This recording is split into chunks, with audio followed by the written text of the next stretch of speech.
Hello, hello, and welcome to Tea with Halo, the podcast of the Enchanted Academy. I am Halo Quinn. I am an author, storyteller, witch, and I teach magic. And I've been learning for a pretty long time at this point. This is a lifelong thing. And of course, with magic and witchcraft and occultism and all of the related things, learning is always going to be a lifelong thing.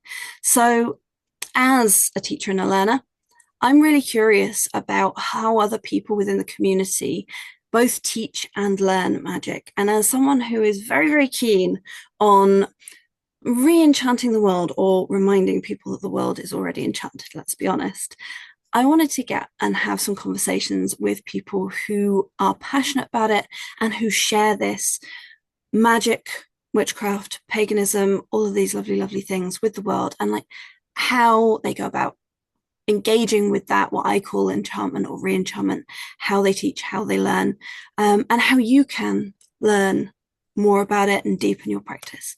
So, to that end, today is tea with Mhara Starling. Mhara, I would love for you to introduce yourself and thank you so much for being here with me today. Oh, thank you so much for inviting me. It's an absolute pleasure to be here. So yeah, I'm Mara. I'm originally from Ynys Môn, the Isle of Anglesey in North Wales. Some people might already be aware of me if they've seen me prancing around on TikTok doing strange fairy things, or perhaps they've seen me on YouTube where I'm a bit more serious and I sit behind a desk and I talk about things in a much more serious manner. But if they've never heard of me, then they will now, because I am like a rash. Once they've rubbed up against me, there's no getting rid of me. And unfortunately, anti-Mara fungal cream does not exist on the NHS, so you're stuck now. So yeah, I talk primarily in my work about practices and associated with Cymru, with Wales. I talk about Welsh gods and goddesses. I talk about Welsh folk magic and such. And essentially, my goal is to help people who either have a connection to Wales or have an interest in Wales associate themselves with the magic of that landscape. So, yeah, I think that's me. Well, I will admit that I absolutely adore your work. I find it very, very inspiring. And as I live in Wales, but I'm not Welsh, um, or at least not by birth, I kind of feel like the land said, "Hello, welcome home." So, kind of Welsh at heart. I really appreciate the way in which you're really bringing all of that to the forefront and making it accessible to people, and including the language of this gorgeous, gorgeous place. Because there's so much in the language that has that magic woven through it, and so much both the magic woven in the language and the language woven in the magic that really it, the storyteller, I find that really important and really inspiring.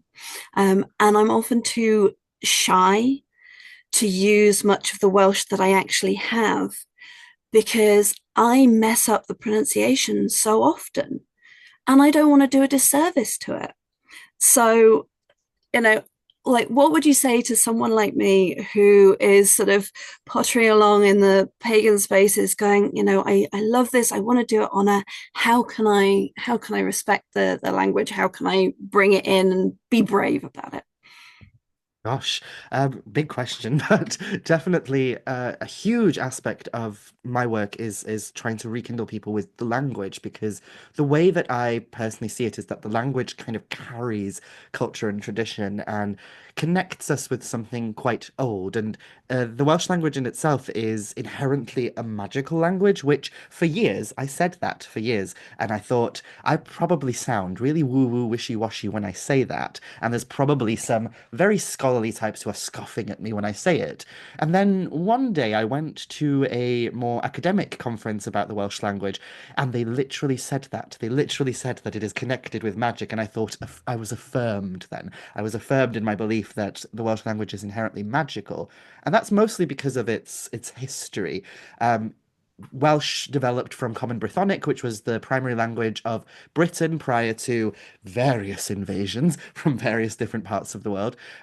So most of what we now refer to as Britain So that's predominantly Wales, Cornwall, England, and Scotland. Those areas would have spoken a Brythonic language. And the Welsh language developed through poetry and magic. So it's a language that was initially developed for ceremony and for poetic reasons. And because of that, it's connected to a lot of ceremonial aspects, which is very reminiscent of what we do as magical practitioners. And so I always say to people, if you are a magical practitioner and you have a connection to this landscape, to this culture in some way, then you are already kind of in that flow of the language and the culture. So it should be quite easy to start just diving into it. But I know it can be really daunting. And I know that language is a huge aspect of my own personal practice and my coven's practice, as well as the Druid Order I'm part of and such. But specifically talking about my coven now, which is a small intimate coven I work with, we are made up of various people who have some sort of connection to Wales.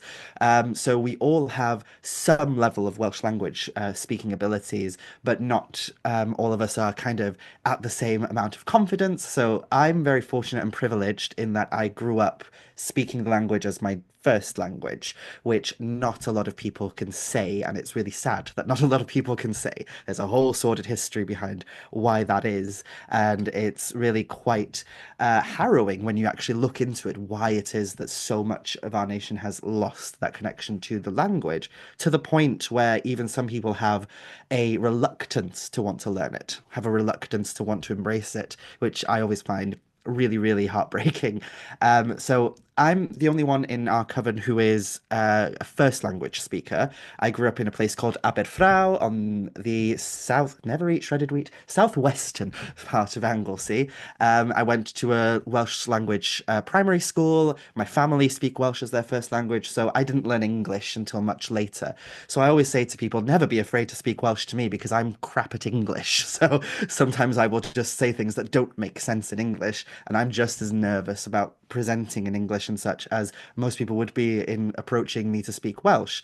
But then in my coven alone, we have different experiences. So if I speak about three people in particular who are the primary faces that you might see from the coven, so we've got Moss Matai, who of course is also an author. He's written a book called An Apostate's Guide to Witchcraft, and he is trilingual, so he speaks three languages. He speaks German as his first language, English as his second language, and Welsh as his third language. And he's quite fluent, and it's really interesting seeing the way that he speaks because sometimes you'll hear those kind of German inflections coming in, which I think helps, if anything, to help him connect to that language as well. And then we've got Brett, who is Moss's partner. Brett is from the Welsh Marches, and he did not grow up speaking Welsh at all. So Moss is quite fortunate in that he went to a Welsh school after he moved over to Wales, so he learnt through that school. But Brett didn't learn at all until very recently, and Brett is very much still learning, still getting the hangs of it. And then Matthew, my partner, who I've been with for over 13 years now. He is also a second language speaker. So we all are at different kind of levels and abilities, but we still try and incorporate the language as much as possible into our practice as a coven, as witches today. And we honor the fact that language is inherently important. So we're all learning other languages and, really exploring the idea of language in magic as much as possible. The biggest advice I have for people who are wanting to learn Welsh and wanting to start expressing themselves in Welsh, but don't really quite have the confidence to do it or don't know how to approach it, is that quite honestly, we will love you even if you speak it like a toddler, because we just love people trying. We love people putting in the effort and actually making that choice to start connecting with the language and respecting the culture and such. We are constantly, I can speak from personal experience, almost every single time I go and speak at a conference, whether it's across the border in England or whether it is in Wales itself, I always come across that odd one person. There's always an arsehole, isn't there? And there's always that one person who'll come up to you and say, oh, there's no point speaking Welsh. It's a dead language. It's stupid. It's silly. And it's useless nowadays. It would be more it would be better to try and learn a language that's much more practical in the real world and such. And so the fact that we deal with those kinds of attitudes on the daily basis, having someone run up to you and say, I'm learning, and oh my gosh, I'm so excited to be learning. It just floods my heart with these immense butterflies, and I just love it so much that I can interact with people who love this culture and this language as much as I do. So in our coven, we do a lot of learning together. I try and put people on the spot sometimes, and I'm like, "Ooh, what's this in Welsh?" And it can be a bit daunting, but it's fun as well. It's a game. So the fact that we have that kind of sense of collaboration and helping each other learn as well is something that helps us. So I would say my personal advice would be just do it to start with. Just start throwing in words, start trying conversations. If you live in Wales, it's really easy to go into shops and just try. I get very disheartened sometimes because I always follow the philosophy of start every conversation in Welsh and see what happens. And, you know, a lot of the times the people in the shops and such that I'm interacting with, they'll go, "Oh, I'm so sorry, I do not speak that." But at least you tried then. But sometimes you do get these moments where you can throw yourself into it and you can have the most beautiful conversations with people. So the first thing would be just do it, because at the end of the day, nobody speaks perfect Welsh. Absolutely nobody, not even people who grew up speaking it. So I still can't mutate when writing Welsh for the life of me. And I know that I'm very bad at it when I'm speaking in person too. I use a lot of slang. I use a lot of colloquial terms that aren't proper Welsh, like proper as in academic or biblical Welsh, as we call it. I don't use that kind of very formal Welsh, so I'm not perfect. Nobody's perfect, and it's the same as English. You know, we all have our own idiosyncratic ways of speaking English, so it's the same for Welsh as well. Nobody's going to bash you over the head because you used the wrong mutation or used the wrong word here or there. And so long as like they understand you, it's fine. And if they don't, they'll probably ask you anyway. We're not like some countries who, when you start speaking their language, they go, "Oh no, don't do that. Don't do that. That's embarrassing." So we do usually try and embrace people who do it. And then my second piece of advice would be try and find people to practice with, because that's been really useful, I've noticed, for the Coven and the Druid Order that I'm part of. A lot of the learners have learnt quicker because they immerse themselves with people who they can practice with. Because after all, a language is meant to be spoken. So I know for myself, I'm trying to learn French and I'm finding it really difficult because I have no one to practice with. I have nobody to speak with. I should probably try learning German or something instead and speak to my coven mates like that. But yeah, my advice is very simple. Just try it as much as possible. Throw yourself into situations where you'll be surrounded by Welsh speakers and learners, and if you can, try and learn some of the context and the history of the language to understand why we are the way we are and why things are the way they are, because that'll give a breadth of knowledge and wisdom as well. So I hope that answers the question, but I don't know if I babbled too long then. I was listening so much, I forgot I was still muted. No, diolch yn fawr. Like, thank you. That it's it's a really tricky thing, even because I live in Wales and I worked in an art and stationery shop for 7 years in Lampedusa, Lameda Pont Stefan. And quite a lot of the locals would come in and they'd start speaking in Welsh. And so I got to a point where the opening of the conversation was almost always the same sort of sets of phrases. So I could go, okay, right, they've opened the conversation. But whatever they were asking for had English names. So they'd sort of speak, and then in there, I'd hear stapler, I'd hear, ruler, whatever, like printer paper, with a beautiful Welsh accent. And so I was able to pick out enough that I'd go, "Oh, yeah, I know where they are, follow me." And I'd take them and show them it and hand them it. And then they'd continue speaking to me in Welsh because I'd understood enough. And I'd use what little I had, and then I'd get so lost. And one of the problems I found with that for me was that the everyday language was important and useful, but it's magical topics that really light me up. Mm. So I really I want to give a shout out to the course that you ran through your Patreon, which was, I might get the exact wording wrong, but Welsh through myth and legend. Is Mhm. that right? Yeah, something like that. I can't Yeah. remember myself. It was absolutely brilliant. And I made it live to the first couple of classes. And then I've been working through the replays since. So it's taking me a long time to work through it. But each piece is like this gem of not just as you say, the words, it's not just sounds. It opens up this whole lore and understanding and connection with some of the aspects of the landscape and the magic that is very, very present here. Absolutely, yeah. It was my whole kind of reason for doing it was that I think it's easier to approach a language if you approach it through something that you love, through something that you're already passionate about. And I know that because my work is focused on connecting to the magic of Wales in general, I get a lot of people who reach out to me who, don't live in Wales, who live Mm. thousands upon thousands of miles away, whether that's in the United States, Canada. I've had people from Japan reach out to me, and New Zealand and Australia and such.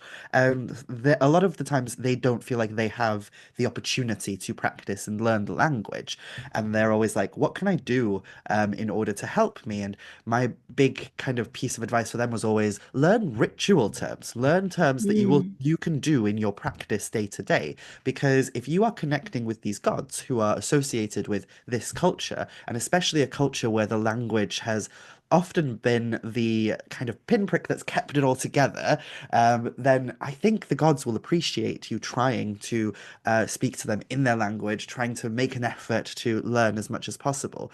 So yeah, I try and make it as easy as possible to approach those ritualistic and magical terms, especially because even for us, first language speakers, we don't grow up being told, how to call to the spirits of place in Welsh and such.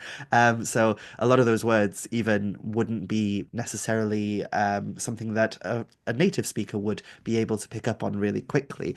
So even for people who speak it as their first language, I had a few people like that reach out and say that they really enjoyed that course for that reason.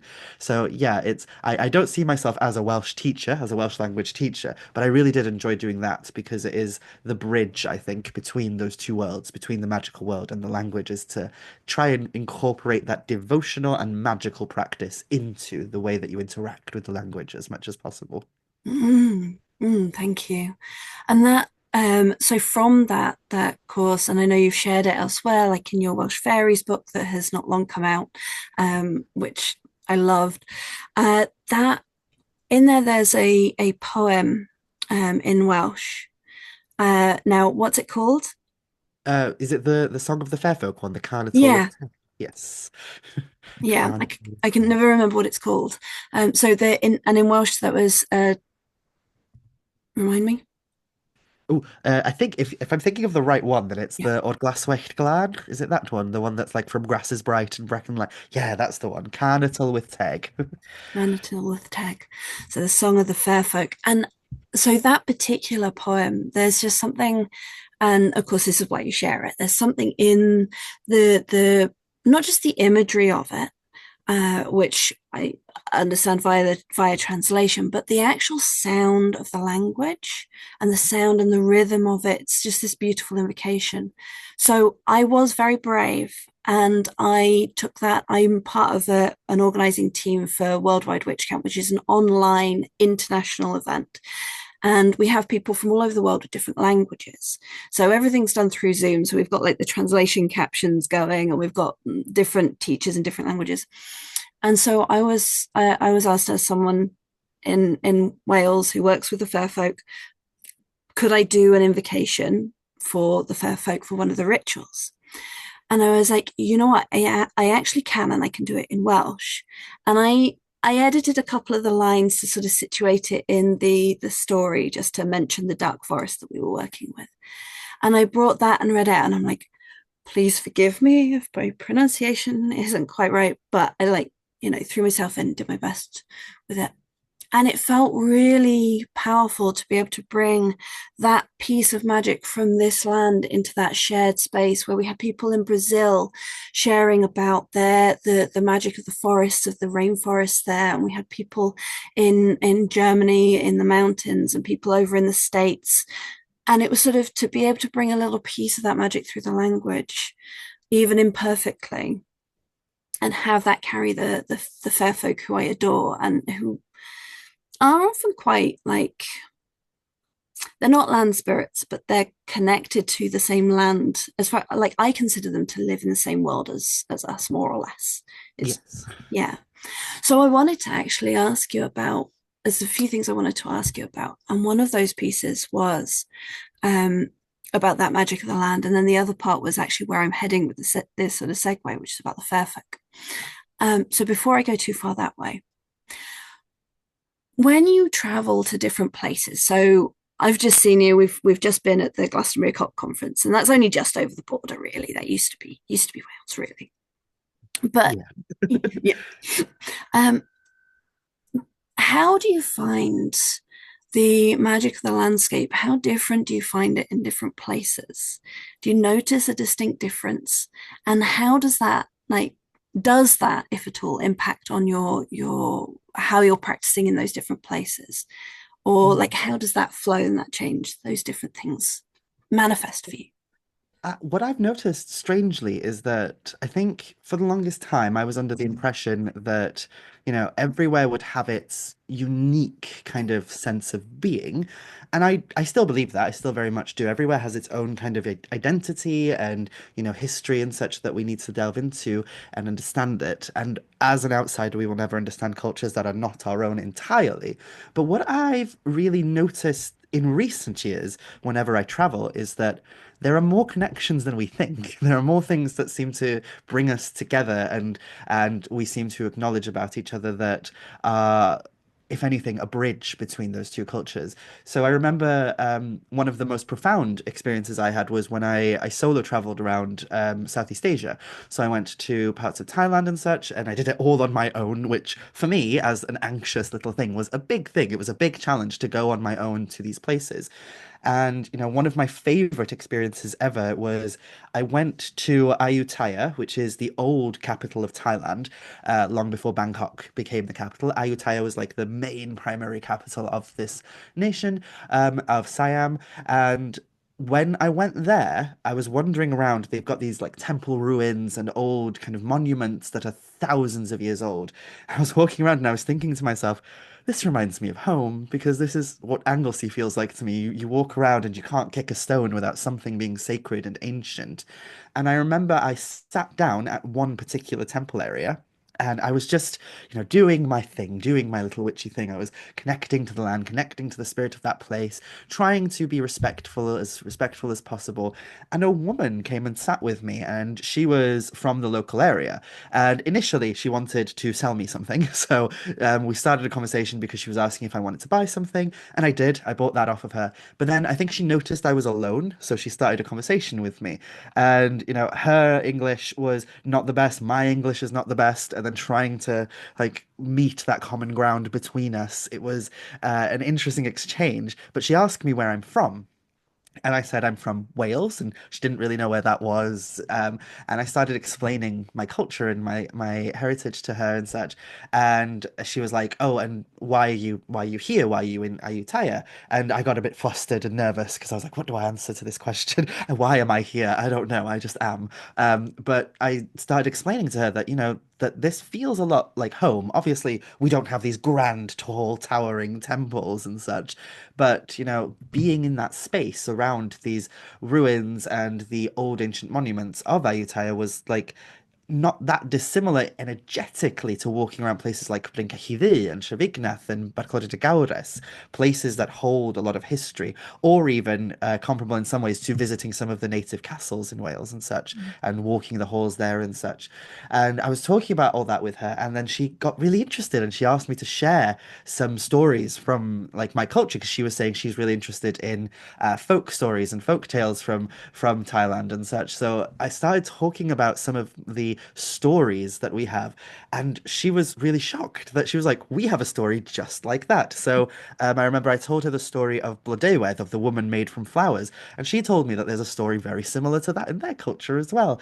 And I've had that happen a few times now. So not quite from traveling, but I went to a conference in England a year ago or maybe 2 years ago, and I met a woman who was traveling here from New Zealand, and I was doing a talk on Welsh deities, and there's a whole portion of the talk where I talk about Ceridwen, and I talk about how she is a goddess who is mostly associated with inspiration, with muse, with divine inspiration, with poetry, but she's also magic and witchcraft, and she has this cauldron of inspiration. And a woman came up to me, that woman from New Zealand came up to me at the end, and she sat with me and she said, "Did you know that in my culture," she was like, "I'm Maori, and in my culture there is a goddess, and I can't remember the name of the goddess, do forgive me. If anybody knows, do message me because I would love to look into it again." But she said, "There's a goddess in my tradition and culture that is a goddess of inspiration and poetry, and she's not a witch, but she does have a huge mixing pot which she distributes inspiration from. It flows from that pot like a big cauldron. And she is also like associated with the bardic traditions of that nation, or the equivalent in that nation, the oral traditions of storytelling, and with the inspiration of artists." And I was just there thinking, oh my goodness, we do have a lot of similarities with other cultures across the world.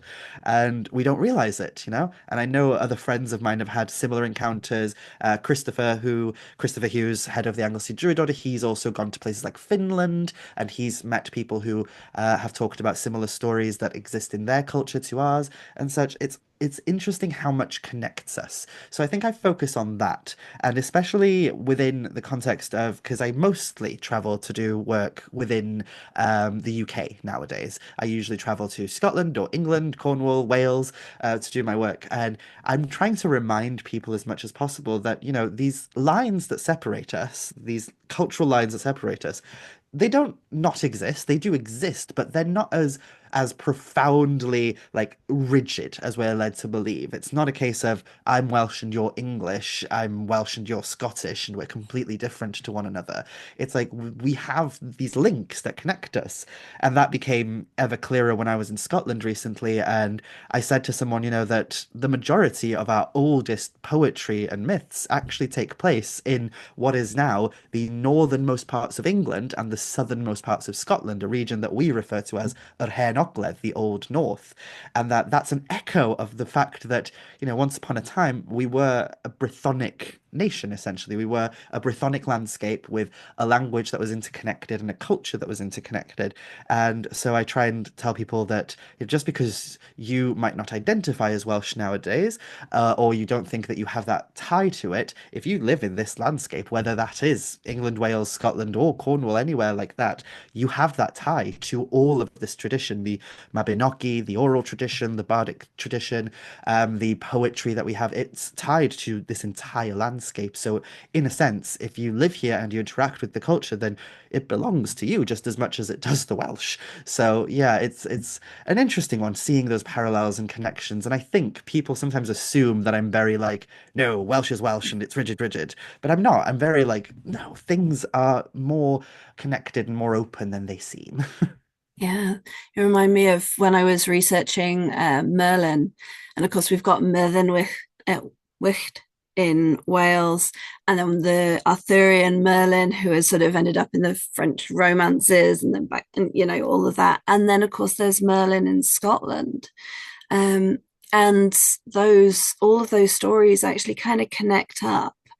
And they may, like our Merlin and the Scottish Merlin, may have at one point those stories may have belonged to different people and been at, but there were certainly those Merlin figures and the Merlin in the wild, um, who is traveling and connecting with the landscape, who is doing the poetry, who goes a bit mad in the wilderness and then, you know, eventually reconnects with humanity. There are all these pieces. And yeah, that to me, that speaks of how that magic in this island, this landscape, and even in Northern Europe, we find those similar echoes as well. And you're talking about further afield.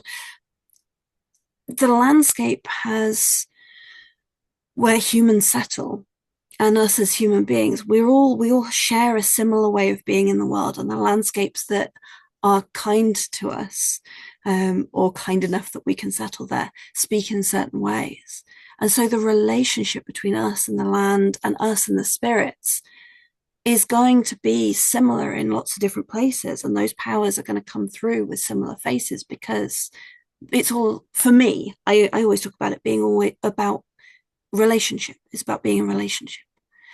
And that's what I'm hearing about what you're saying as well.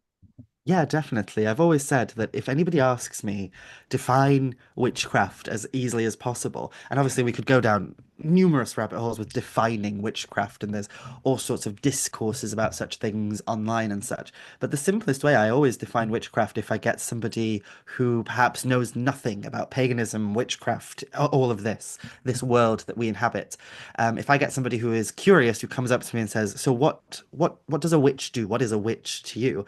I always fall back on the simple explanation that witchcraft and being a witch is at heart all about relationship.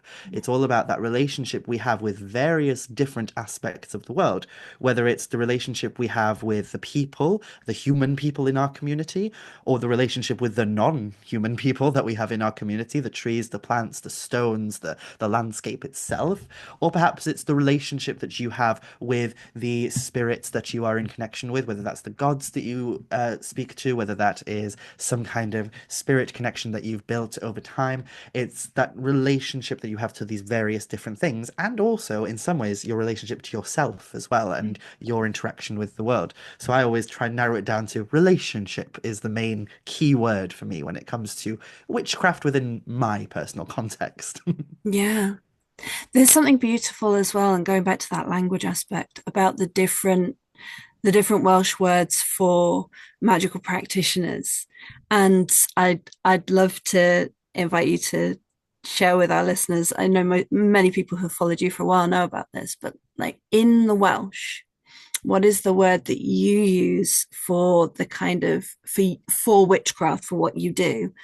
And then do share a little bit about the normal translation.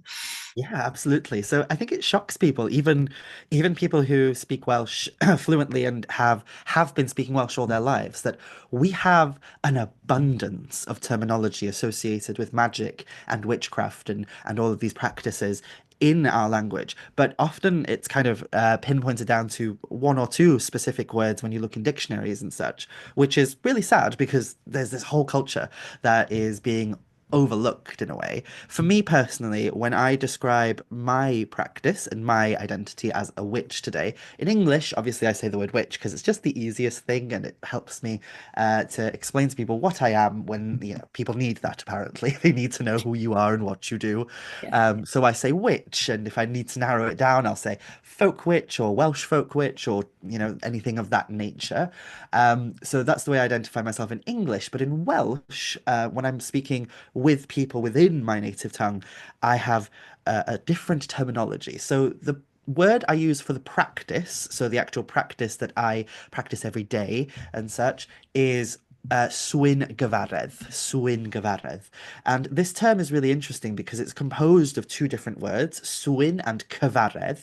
Swyn translates, so we do use it in modern Welsh in more mundane settings to mean like that you are charmed by something in a very beautiful way. You're enchanted by something. So in a mundane setting, it usually means like, oh, that woman over there, she's really charming. Mae'n swynol ofnadwy. She's very charming. Or, oh, that person, they touched my shoulder and it kind of it enchanted me, it charmed me that they did that, and oh, I'm so like, I'm besotted by them and such. So sometimes it's within the context of romance or love, other times it's just in the context of, oh my gosh, that person just enchants me to my very core. So that's how it's used in a more mundane setting, and even that isn't very mundane, really. But when we look at the history of the term, it was used to predominantly associate with it was usually associated with things like charms, spells, and magical practices. So if you look it up in the dictionary, it will say charm, spell, witchcraft, sorcery, anything like that. So Swyn is essentially our form of magic.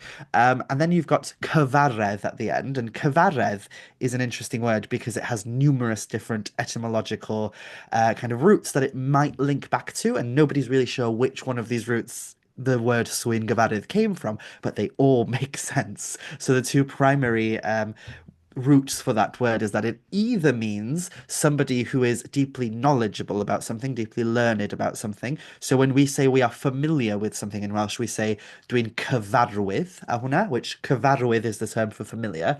So cyfaredd is kind of linked to that word and has a similar root. So it could mean somebody who knows, somebody who understands, somebody who like does the thing. So in that context, then swyn gyfaredd would translate to they who know or practice the art of magic or the art of enchantment.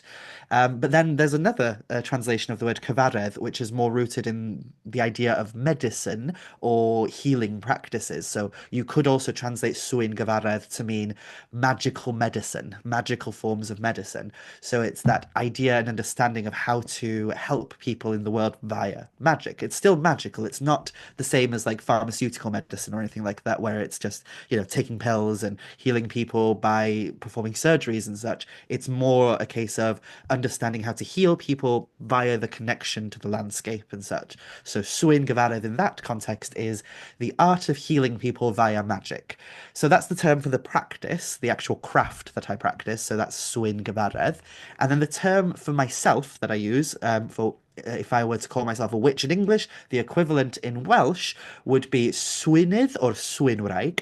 So this is interesting because we have this strange system in Welsh where we have been influenced by the Latin languages. So we do have gendered terms. So yeah, like, and this is something that, as I was saying earlier, nobody knows how to speak proper Welsh really, unless you've gone to university for years and years and studied it and such. So if you ask me whether a bench or a chair or a table is masculine or feminine in Welsh. I don't bloody know. They just are or they're not. And I couldn't give you a list of which words are masculine or feminine. And because of that, because we do have that Latin influence where we do have masculine and feminine words, people assume that our language is quite binary, but it's not, because we tend to work in more of a tripartite system where there's three words to encapsulate things. So with the word swin, you can state that somebody is a practitioner of Swyn Gyfaredd by referencing one of usually three words. They're either a Swyn Wraig, which is a woman who practices magic. They're a Swyn Wr, which is a man who practices magic. And then we have a third option, which is Swynydd. And the easiest way to explain what Swynydd means, so if Swynwraig is a woman, Swyn Wr is a man, Swynydd is a thing that practices magic, a something that practices magic, and it's gender neutral. It can be applied to either or gender, and in in a more kind of modern context and such, for those who don't align with any binary gender, I think it's beautiful that we have this word, and I often use that word because it just fits better with what I do. So I usually flip-flop between Swynydd and Swynwraig, but Swynwraig is the one I've kind of landed on predominantly within my work. But that sometimes confuses people because if you are learning Welsh, if you go onto Duolingo or say something in Welsh, or even just Google Translate and you put the word witch in, or if you're a bit better than just going to Google Translate and you go to an actual dictionary, the word that will come up for witch is gwrach. And a lot of people get confused as to why I don't use that term, because it is the term I grew up with, speaking about witches and such. It's the term that I knew the most when it came to witches. And I've seen people who do identify with that word. So a lot of people ask me, why do you not? And the long answer is that etymologically speaking, the word is very complicated and it has roots in things that don't necessarily have much of a tie to magic if we go as far back as we want to. The application of it being placed upon the idea of a witch is somewhat modern in the way that we perceive witches today. If we look at the folkloric gwrach within, because there is a folkloric creature called a gwrach, they don't quite match with what we might think of as witches. They match more with what we might see in other cultures in the form of things like ogres or trolls, these big beastly creatures who are usually personifications of death, disease, disaster, and such in stories. They usually represent something terrible happening.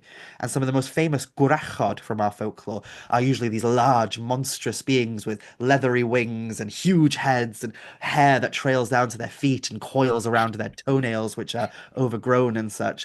And so, being somebody who does not necessarily want to I suppose I will be very open and honest and say now that being somebody who has long lived a life where I've been called ugly and grotesque, I don't really want to embrace a label of that type. So for me personally, there's something about the term Swynydd or Swynwraig and Swyn Gyfaredd which makes me just a little moist, just a little moist. And I love that. I love that it gives me that sense of almost like it's beautiful and it's poetic, Swyn Gyfaredd. whereas gwrach, it's very rough and it's very rugged. But that's not to say that there isn't a beauty to that as well, because obviously it has happened that over time the term gwrach became associated as a slur directed predominantly at women who did not fit within the mold of society. And it became a horrible term that was used against mostly elderly women who did not fit into beauty standards and such. And so, for me personally, I don't use the term, but I completely understand why a lot of people do, because it is a reclamation in the same way that we do in English with the word witch, because witch can also have very negative connotations in English. So it's that reclamation of that term as well. So gwrach and gwrachyddiaeth, witch and witchcraft are the terms you'll find in dictionaries and such. And then there's also just so many more. There's like dewin and dynhysbys and gwraig cyfarwydd, and there's so many different terms. There's even like in our oldest mythology, we have the term gwydddan, which is associated with being learned of the trees. So it's associated with the word for trees and also connected to the word for science and such. And that's the term we see in the Mabinogi and things like that for witch. So there's numerous terms. And for me personally, my whole kind of vendetta, not vendetta, what's the word? Agenda. That's the thing that people tell me I always have as a queer person, an agenda. The agenda I have with trying to teach people about the various terms we have is that I often feel like the word gwrach is kind of known now. We use it in children's books, it's in dictionaries, it's everywhere. Everybody knows it. So I have a whole agenda of trying to make people aware of the fact that we have a whole linguistic culture associated with magic and witchcraft. So, yeah. Oh, gosh. I love that. And it reminds me a lot actually of, so for a while I toyed with the term enchanter or enchantress for myself Mm. because I use my voice a lot in my magic. I write, so it's that enchanting those words, but also re-enchanting the world, that sociological meaning and the mystical. So all of these layers. And the problem that I had was that both of those terms are quite, they imply gendered, and I wasn't really like, yeah, I'm not sure about that. Um, but more than that, I'd say it to people and they go, I don't know. And I think that's an issue within English, especially. Like we've limited our language around magic a lot for various reasons over the years. Um, but also I use the term witch for myself partly because it's the traditions I'm initiated in are like witchcraft traditions. That's the name, the label that they use. But also because it reminds me a little bit of that reclamation that you're talking about. It's a little bit of that reminding myself that in the world, as far as the overculture is concerned, I'm a heretic. It doesn't matter whether I'm doing healing or whatever, like what I'm doing is anti-materialist or bigger than materialism, and therefore, and it's not a recognized like monotheistic religion or one of the big religions, so therefore it's heretical. um and remembering that is quite useful, remembering that we're a little bit outside of that normal space and going, you know what, that's okay, I accept that about myself. um Plus, as you say, that reclamation of that word that historically did mean grachy things, right? Yeah. Like reclaiming that and going, well, actually, again, that was a little bit of that othering, a little bit of that, or a lot of that othering, that it was to say you're a heretic, you're outside of the norm, you shouldn't be doing that, you should be conforming, and going, well, actually, no, there needs to be space for us too. Absolutely, yes. Yeah. And that, like, also, like, I grew up following the fair folk. I sometimes describe myself as pixie led because it's a phrase that, you know, I was following those fairy spirits that were in the peripheries of my consciousness, and they are othered too. And that connection with them, there's that whole piece about the other, and that the space where magic is in that liminal space, in that in between space, in that mutable space that isn't easy to define and therefore easy to control. So that then leads me, I had a question that I wanted to bring up after your gorgeous talk at the occult conference. And so at the Glastonbury Occult Conference, you were talking about Welsh fairies and Welsh fairy lore. And you summarized like who are the fairies after lots of nuance and interesting, fascinating pieces, which I love. And you summarized them as the beings from the other world. And obviously, in a context like that, you've got to kind of keep it quite simple. That's like a soundbite that sort of simplifies things. Now, for me, and as I understand it, for a lot of people like yourself who are in those magical spaces, things aren't as neat and tidy as this world and then another world over there somewhere else.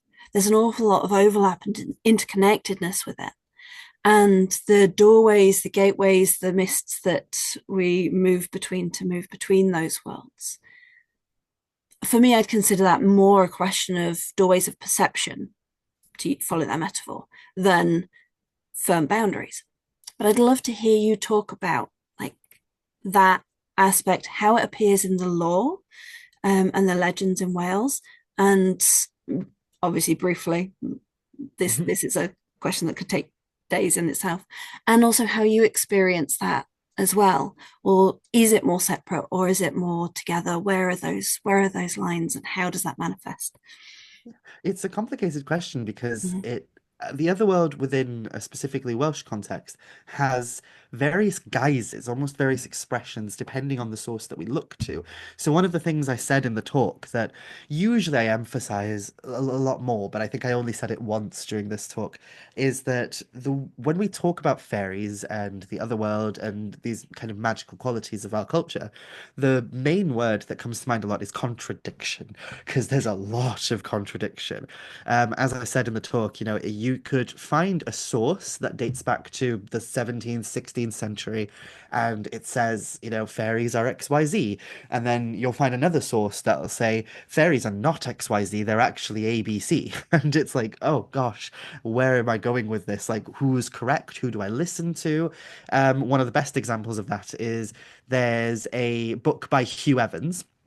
And Hugh Evans talks about the idea of fairies being spirits, being some form of spiritual entity.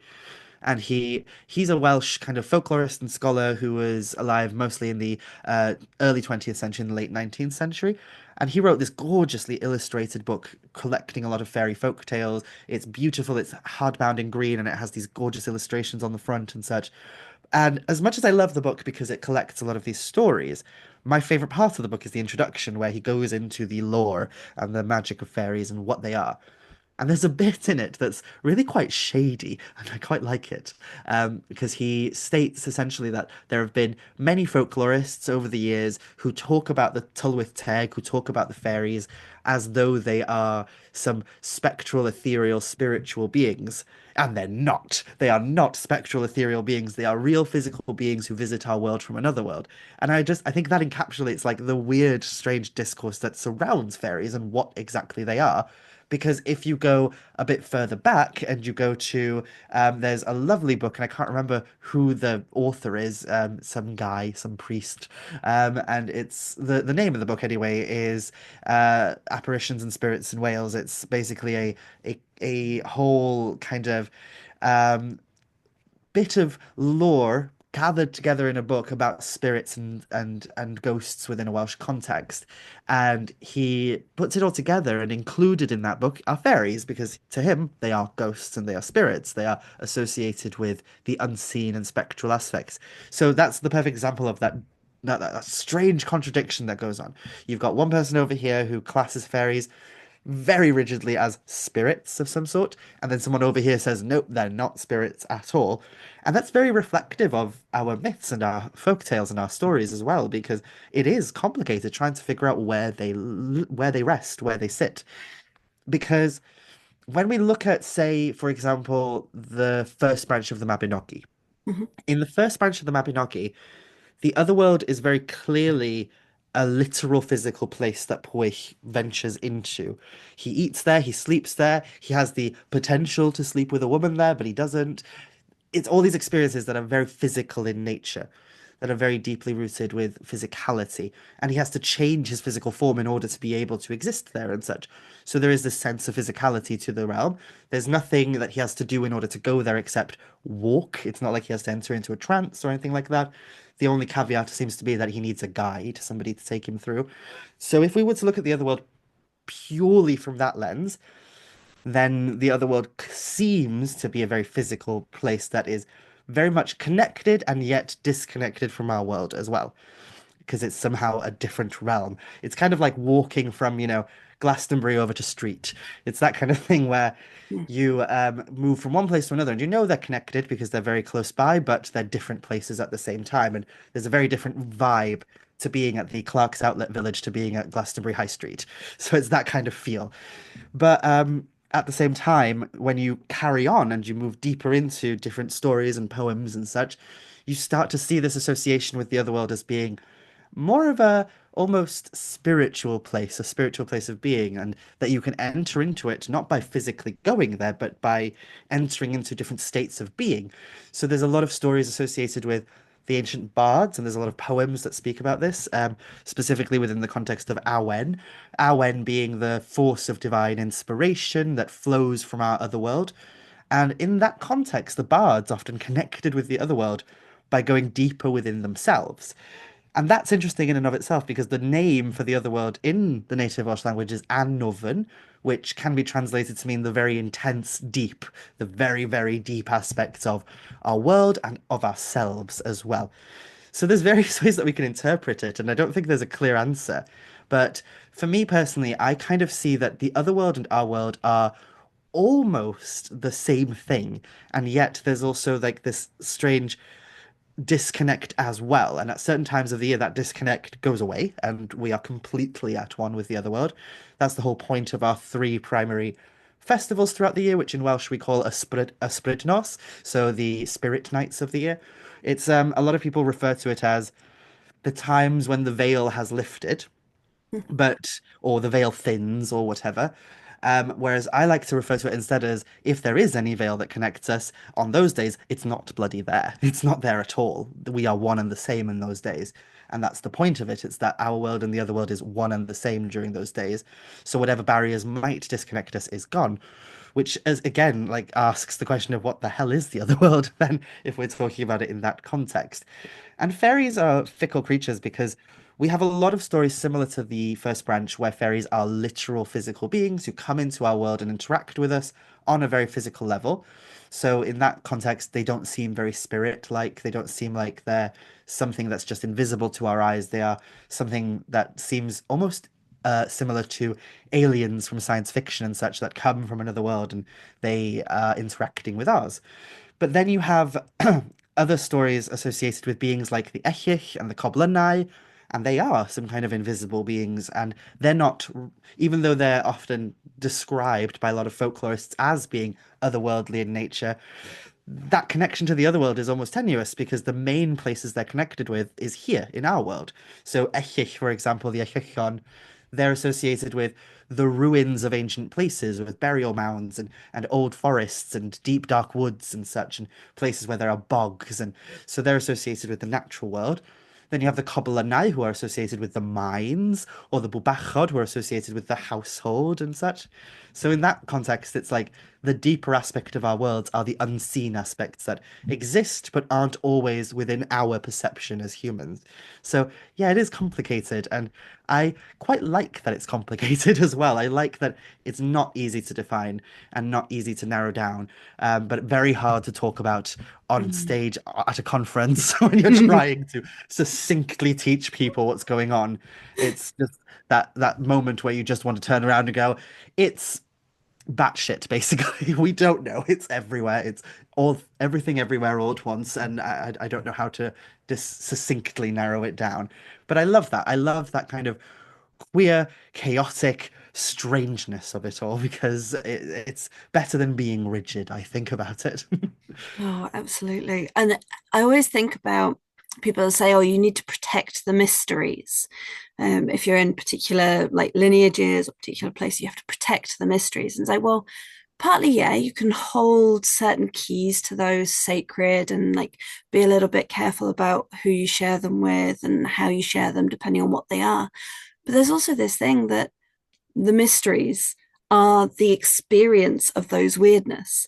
And you can try and tell people the fair folk are this and this and this and paradoxical and contradictory and wondrous and terrifying and all of these things. And the other world is elsewhere and here.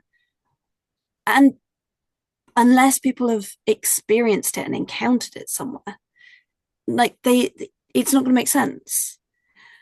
So that's where, like for me, that's that moment of magic is when you've had this experience you can't really put into words, or something has happened you can't really explain how it has happened. You just know that you did some magic or you like worked with the spirits and something has occurred and it's all just somehow fit together, and there are these threads and you can feel how it's all weaving around. But if I try and tell you this, I'm just going to sound mad, Mm. because it is mad.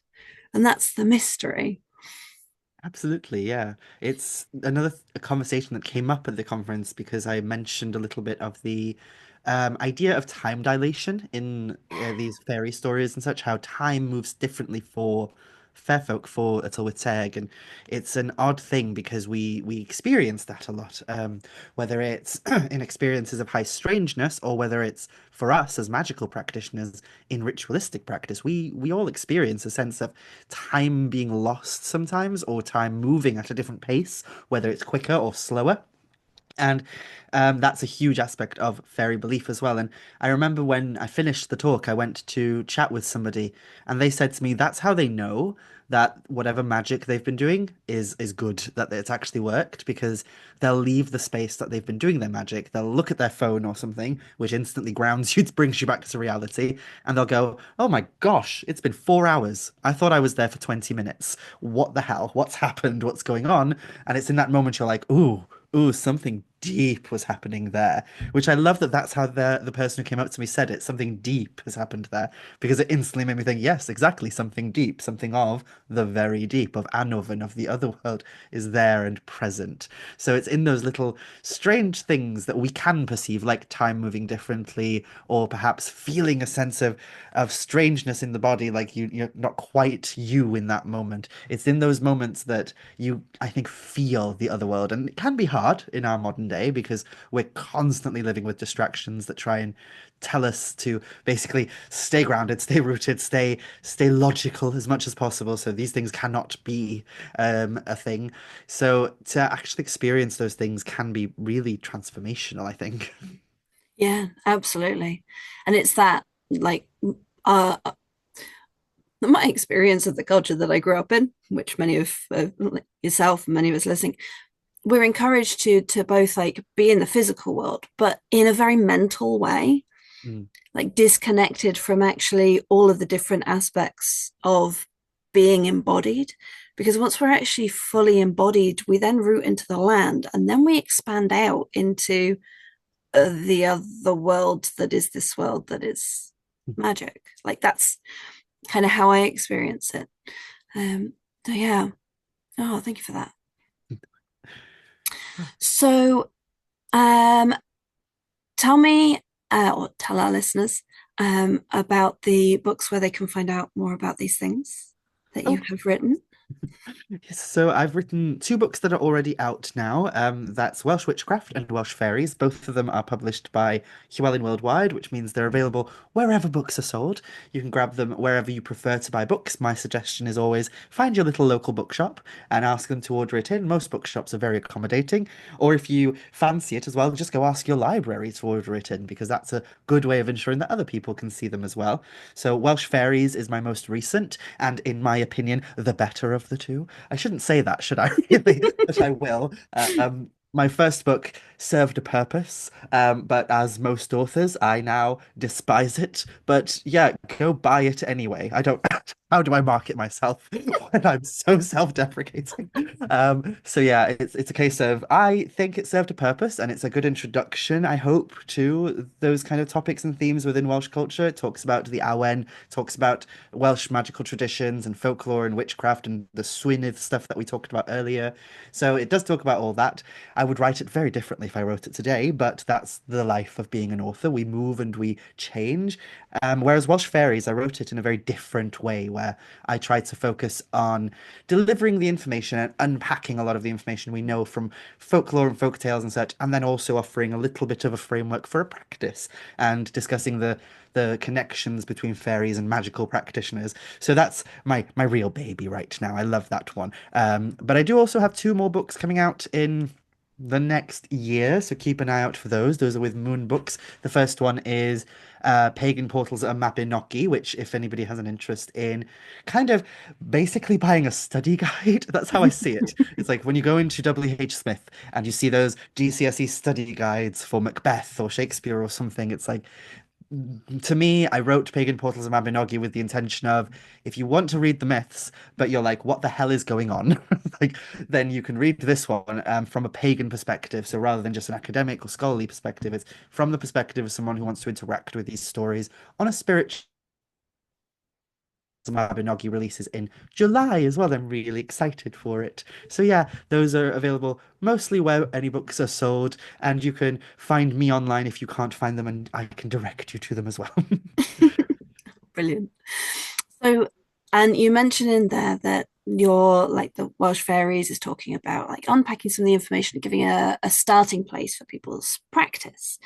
And I'm very keen on making sure that people can go away from these conversations and have something practical that they can do. So we've mentioned that the language, the Welsh language, if you feel a call to working with the Welsh myths and legends, with the magic of the land, even if you're elsewhere, then the Welsh language is a good place to start and just trying it. I am taking this on board, just going out and being brave and using your words. Yep. And in my case, like getting over that fear Mm. of being perceived as getting it all wrong, and being perceived as disrespecting it. So it's really helpful to hear from you that actually it doesn't feel like a disrespect, even if I do mess it up. I'm at least trying. Absolutely not. No. Yep. So on that note, uh, do you have a practical something that people can go away from this episode and try and do to feed into their magic? What have you got for us? Oh, yes. So, when thinking about this, I was confronted with the fact that, the other world and fairies can be a bit daunting for people, especially because we live in TikTok culture where people scream at their screens about how dangerous doing all this is and such. So, I think a few people are very kind of resistant to wanting to approach fairies or otherworldly working because of that fear that's been instilled around it, even though it is a huge component of traditional forms of magic within the cultures that I am immersed into. It's always been a thing that magical practitioners have worked with the forces of the otherworld, with fairies, and it's very much hand in hand, those two aspects. So I would say if you do have a fear, get over it because it's not as terrifying as TikTok likes to make it out. Not that there isn't dangers, but that it's not as absolutely horrifying as a lot of these people like to make out. But for those who want to kind of embrace the idea of connecting with the other world without having to, literally reach out to fairies and possibly become their main course and such, then one thing that they can do, especially within a Welsh cultural context, is connect with Awen. Now, I touched upon Awen briefly earlier when I was answering a question, but to give it a little bit more context, Awen is a term for a force or a kind of sense of being within Welsh culture that is really difficult to fully define and translate. But if I had to translate it, I would refer to it as the very blessed breath of inspiration or the blessed breath of divine inspiration that flows through our world. The idea and the theory behind Awen is that the other world itself, there is a force that creates and constructs this magical force, which then emanates and flows from the other world. And because our world and the other world are deeply connected, it ends up flowing like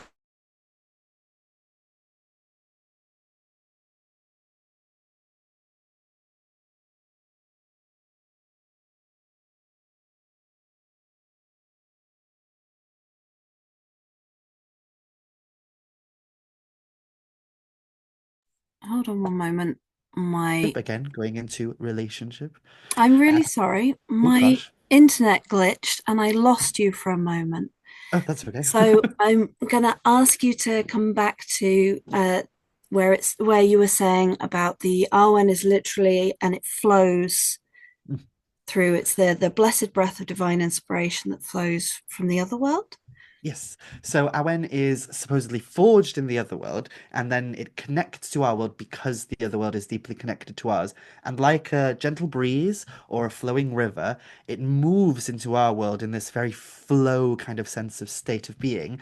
And it exists as almost, I see it as very similar to a breath, to a wind. And it's interesting because the word Awen is connected to the word awel, which awel in Welsh means breeze. It literally means just a gentle breeze, like a summer breeze. So awel, awen. So like a breeze, it flows into our world and we breathe it in. And when we breathe it in, it takes root within us and connects with our sense of humanity and our experience of the world.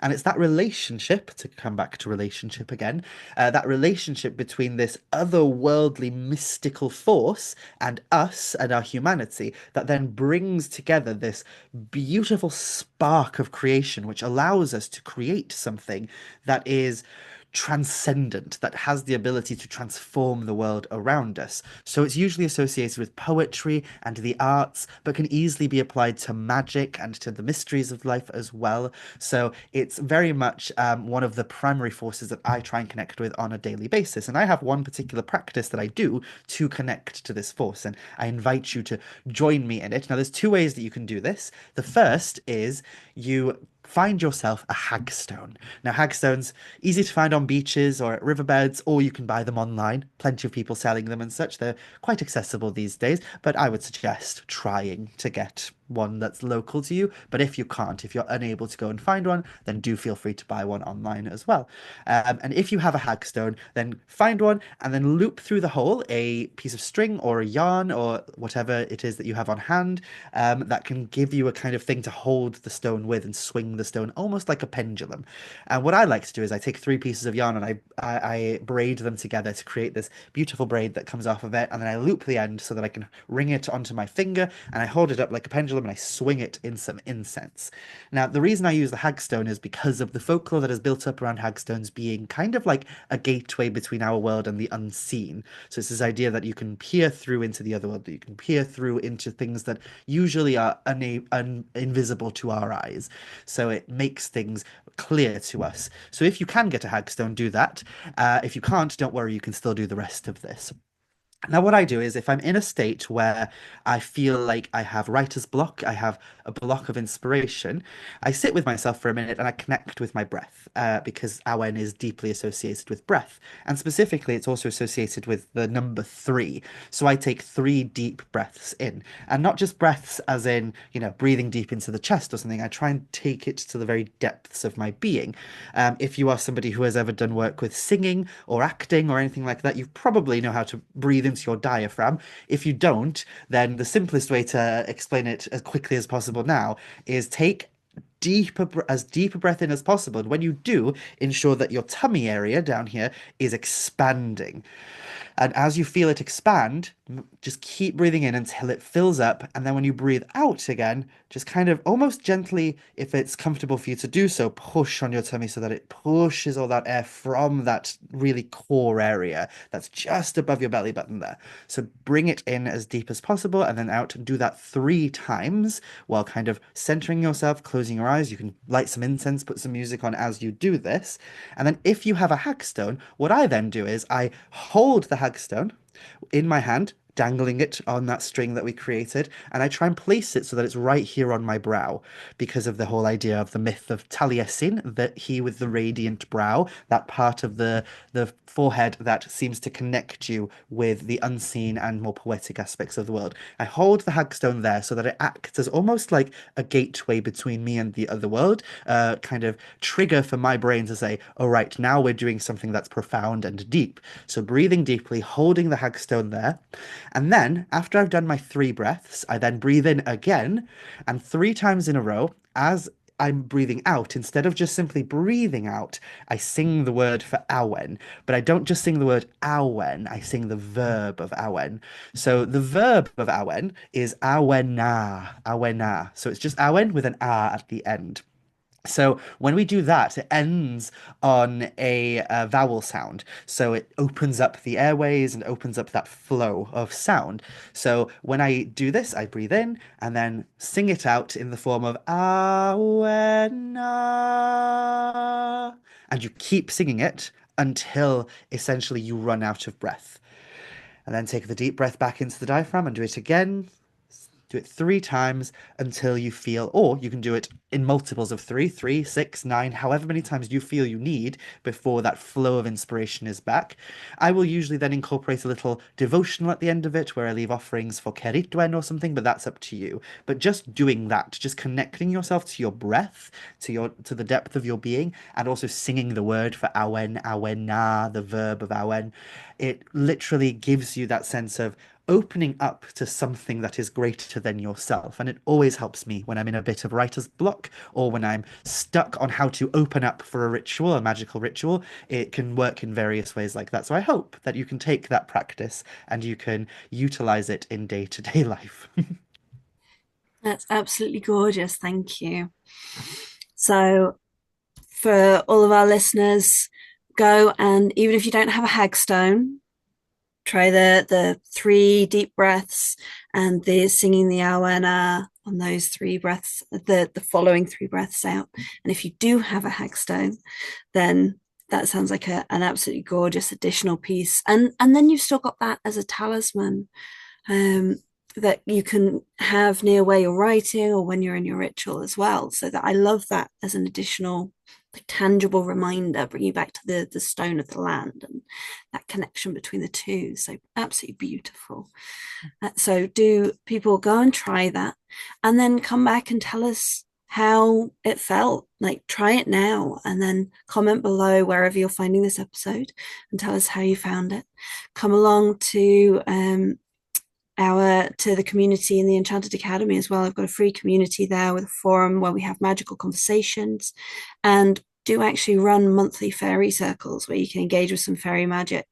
Not Welsh specifically, but I do invite people to come and share lore from their landscape as well and specific fairy lore from different places. So it can inspire some interesting conversations. So we'd love to hear about it. And the more we share with each other, the more that we learn. So, Mhara, where can people find you next? And this episode should come out in May. So, where are you going to be over the summer? Oh gosh. So, like I said at the beginning, I'm like a rash. You can find me pretty much anywhere now that you've rubbed up against me.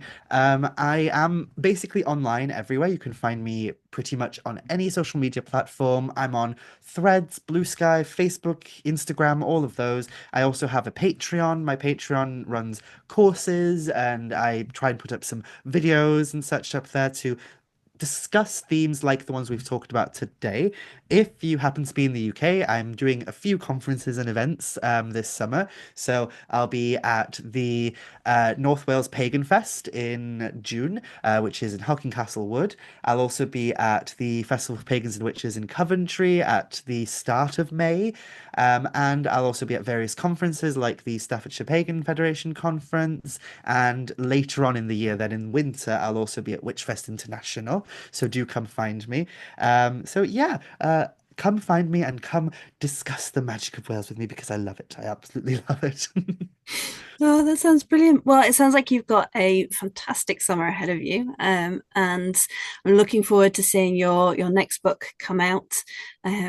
Because of course the stories and legends of the landscape that hold that magic mean a lot to me and are really important pieces to find out in the world. So I'm excited about that.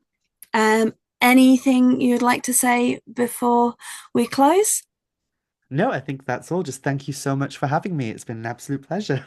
Well, diolch yn fawr yn croeso for being here. So thank you and welcome. So welcome at the beginning rather than yeah. Yeah. See I'm being brave. But yes, diolch yn fawr. And to all of our listeners, thank you very much for joining us here today, for being here for Tea with Halo and Mhara. It has been an absolute pleasure to have you on, Mhara. And I hope that everyone listening has learned a little something, been inspired by a little something, and will go away and call on the Awen, call out to the Awenydd, and that happening of inspiration, and engage with being part of the magic that is in the world. If you enjoyed this conversation, this episode, then hit all of the buttons wherever it is you are. Like, subscribe, follow, send to a friend that you think will enjoy it. Go and check out Mhara's work. All the links are in the description. And come and join me in the Enchanted Academy for all the magical conversations around whatever topic it is that you bring, including this. Until next time, may your path be filled with beauty, with magic, with all of the glorious, glorious things, and may your life and the world be enchanted. Thank you.